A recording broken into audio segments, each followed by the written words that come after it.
નમસ્કાર વિદ્યાર્થી મિત્રો, ધોરણ 11 વિષય આંકડાશાસ્ત્રના આ ઓનલાઈન એજ્યુકેશનમાં સર્વે વિદ્યાર્થી મિત્રોનું હાર્દિક સ્વાગત છે. વિદ્યાર્થી મિત્રો, આપણે ચેપ્ટર નંબર 9 ગુણોત્તર શ્રેણીનો અભ્યાસ કરી રહ્યા છીએ, જેમાં પ્રીવિયસ લેક્ચરમાં આપણે અજ્ઞાત પદ મેળવવાના દાખલાઓનો અભ્યાસ કરી રહ્યા છીએ. જેમાં અજ્ઞાત પદ કોઈ શ્રેણી આપેલી હતી, એમાંથી અજ્ઞાત પદ મેળવવાના દાખલાનો અભ્યાસ કરતા હતા. તો હવે એ જ અજ્ઞાત પદના વિશિષ્ટ દાખલાઓનો અભ્યાસ કરીશું. તો સૌ પ્રથમ આપણે અહીંયા રકમ લખશું. એમાં તો કે 3 સંખ્યાઓ કેવી આપેલી છે, તો કે k + 1, 3k - 1 અને 5k + 1 હોય તો k મેળવો. તો 3 સંખ્યાઓ ગુણોત્તર શ્રેણીની t1 = k + 1, t2 = 3k - 1, t3 = 5k + 1.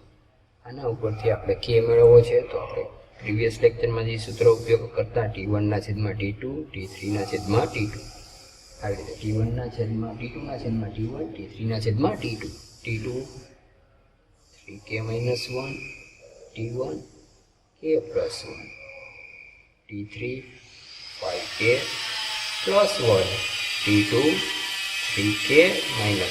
Cross ગુણાકાર, તેથી 3k - 1 નો હોલ સ્ક્વેર, કારણ કે બંને સમાન છે. અહીંયા 5k + 1, k + 1 આવું થશે ગુણાકારમાં. તો આના અવયવ પાડવા પડશે. પહેલા પદનો વર્ગ 3k નો વર્ગ કરશો, 3k નો વર્ગ કરો એટલે 9k નો સ્ક્વેર. જેવી નિશાની એવી નિશાની મધ્યમ પર. બેનો ગુણાકાર 3k × 1 કરો એટલે 3k, નિયમના ગુણ્યા 2 કરો એટલે 6k થાય.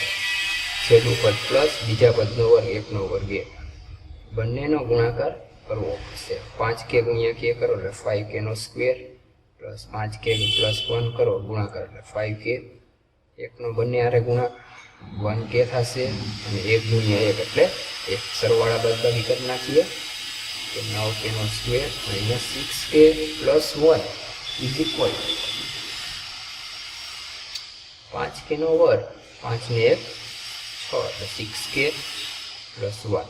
આ બધાય પદ આ બાજુ લઈ આવો એટલે નિશાની બદલાતી જાય. +1 - 5k નો સ્ક્વેર - 6k - 1 = 0. તો +1 - 1 ઉડી જાય.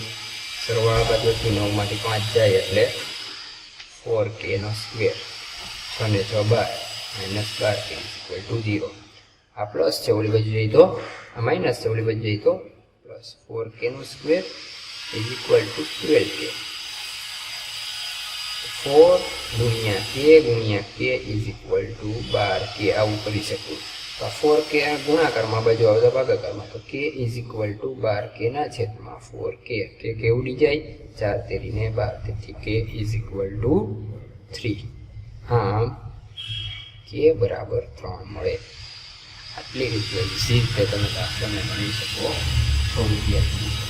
ત્યારબાદ આપણે જે હોય દાખલો જોઈશું, થોડોક માઇનસમાં ચેન્જીસ કરશું અને પછી ગણીશું.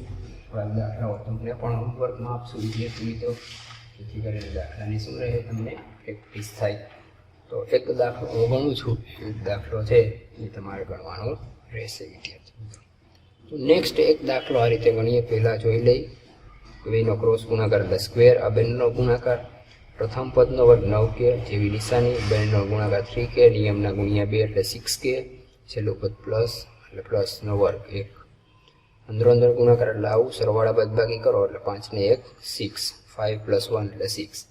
ત્રણે ત્રણ પ્લસ હતા, આ બાજુ આવ્યા તો માઇનસ, પ્લસ માઇનસ ઉડી ગયા. k² ના સરવાળા બાદબાકી એટલે 4k. 6 ને 6 12, 12k માઇનસ હતા, આ બાજુ આવ્યા તો પ્લસ, અને આ છૂટા પડ્યા 4 × 2 × k. તો આ 4k ગુણાકારમાં બાજુ આવ્યા તો ભાગાકારમાં એટલે 1k અહીંયા વધ્યો, તો k ઉડી ગયા, 4 તેરી 12. બરાબર છે. આ રીતે તમે દાખલાને ગણી શકો. એક દાખલો હું ગણાવું છું માઇનસ વાળો, પછી જે દાખલો તમારે ગણવાનો રહેશે વિદ્યાર્થી મિત્રો. જોઈ લઈએ છીએ આપણે. આ રીતના દાખલાઓ તમારે પ્રેક્ટિસમાં ગણવાના રહેશે વિદ્યાર્થી મિત્રો. તો સૌપ્રથમ આપણે જોઈશું આવી રીતે પછીનો નેક્સ્ટ દાખલો જોઈએ તો કે સંખ્યાઓ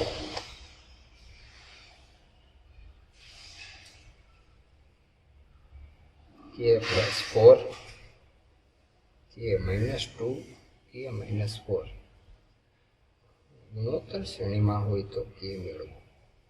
ઓકે, આપણે જોઈ શકીએ છીએ કે t1 = k + 4, t2 = k - 2, t3 = k - 4. સૂત્ર મૂકી દઈશું t2/t1 = t3/t2. રેડી?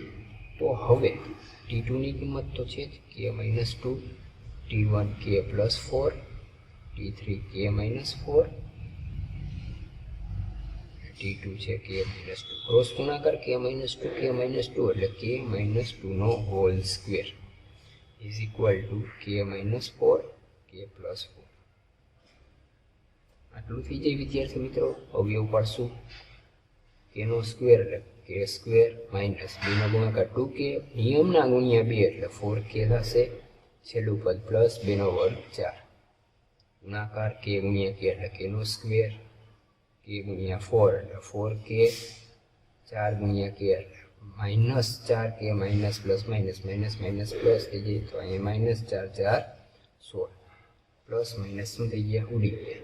જેટલા પદ હોય તેને આ બાજુ લઈ લઉં, પ્લસ હોય માઇનસ, માઇનસ હોય પ્લસ, k પ્લસ છે અહીંયા બાજુ આવે તો માઇનસ, આ માઇનસ છે આ બાજુ આવે તો પ્લસ = 0, પ્લસ માઇનસ ઉડી ગયા. 4 ને 20 થઈ જશે, 16 ને 4 20, -4k પ્લસ 20 = 0, માઇનસ છે આ બાજુ જવા દો એટલે પ્લસ 20 = 4k. 4 ગુણાકારમાં બાજુ આવે તો ભાગાકારમાં 20 ભેગા 4 કરો એટલે આપણને મળી જશે k = 5. આટલો ઇઝી રીતે તમે k મેળવી શકો છો વિદ્યાર્થી મિત્રો. આમાં તમારે પ્રેક્ટિસ માટે હું તમને રકમ લખું છું, તમારે હોમવર્કમાં ગણવાની રહેશે ફેરબુકમાં જ. k + 2 સંખ્યા k + 7 k + 17 ગુણોત્તર શ્રેણીમાં હોય તો તમારે k મેળવવાનો છે, બરાબર? જેનો આન્સર તમને મળશે એક્ઝેક્ટલી 3 મળશે. ત્યારબાદ એક દાખલો છે સંખ્યા ફરીથી રકમ લખું છું કે બીજી સંખ્યા છે k - 1, બીજી સંખ્યા છે k + 2 હોય તો k મેળવવાનો છે, જેનો આન્સર તમને મળશે 1/4 આન્સર મળવો જોઈએ વિદ્યાર્થી મિત્રો, બરાબર છે? હજી એક દાખલો આવો જ છે k વાળો.